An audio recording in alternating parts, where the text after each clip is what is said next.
Hey everyone. If you feel like the world of business is just moving at warp speed, well, you're not wrong. And that raises a huge question. How do we keep our talent strategies from being left in the dust? Today, we're going to dig into a huge shift, moving from those old, slow-moving plans to a truly agile way of managing and growing our people. Think about it. Does it ever feel like those annual performance reviews or those 5-year career plans are basically obsolete the second you write them? If you're nodding along, you are definitely not alone. And that is the exact problem that Agile talent management is designed to fix. It's all about aligning your people strategy with the crazy, constant pace of business today. So how do we actually do that?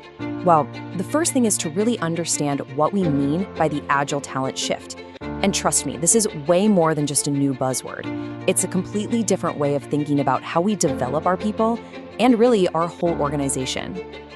This comparison really lays it all out, doesn't it? The traditional way is super rigid, right? You've got your once-a-year reviews, departments that don't talk to each other, and plans that are set in stone.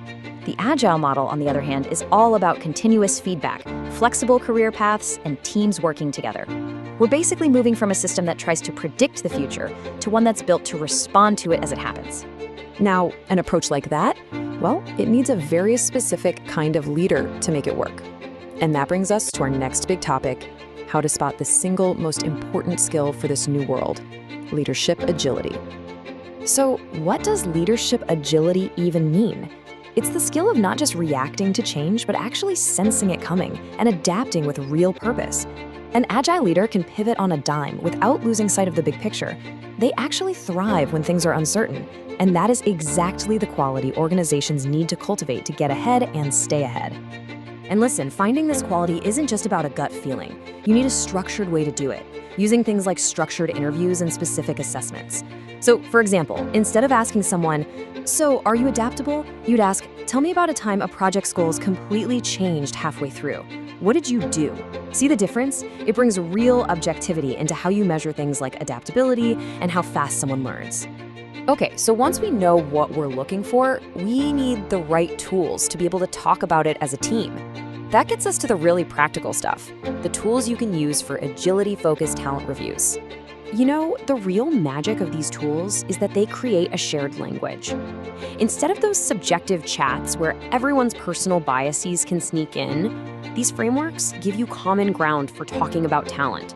And that leads to way fairer evaluations and, honestly, just more productive conversations about how to help people grow. One of the most powerful tools is a simple 2x2 matrix like this one. So on one axis, you might plot a person's current impact or performance, and on the other, you plot their leadership agility. Instantly, this creates a visual map that helps a leadership team see who their high-potential agile leaders are, who's a really solid performer, and maybe who needs a different kind of support to develop. Now, using a tool like that matrix is way more effective if you follow 3 key steps. First, you've got to define what agility and impact actually mean for your company. Second, and this is the secret sauce, you get all the leaders in a room to calibrate, to actually discuss and align how they're rating people. And finally, you create real, specific action plans for everyone based on where they land on that map. But look, identifying talent is really just step 1. Nurturing it, that's where the real work comes in. So for our last section, let's talk about how all of this builds toward long-term success. An agile organization is, at its heart, a learning organization. To really grow agility, you have to invest in the right kind of culture. That means supporting continuous learning, giving people challenging stretch assignments, breaking down those silos so people can collaborate, and making fast, frequent feedback just normal. These aren't just perks on a job description, they're the engine that actually powers agility. And that really gets to the core of it, doesn't it? This whole thing isn't about developing just a few star players. The real goal is to create a system where helping an individual become more adaptable directly fuels the success of the entire organization. Because at the end of the day, when your people are agile, your company becomes agile. So I'll leave you with this to think about.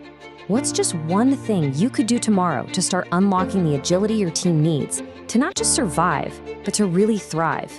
How are you going to tap into all that potential that's already there?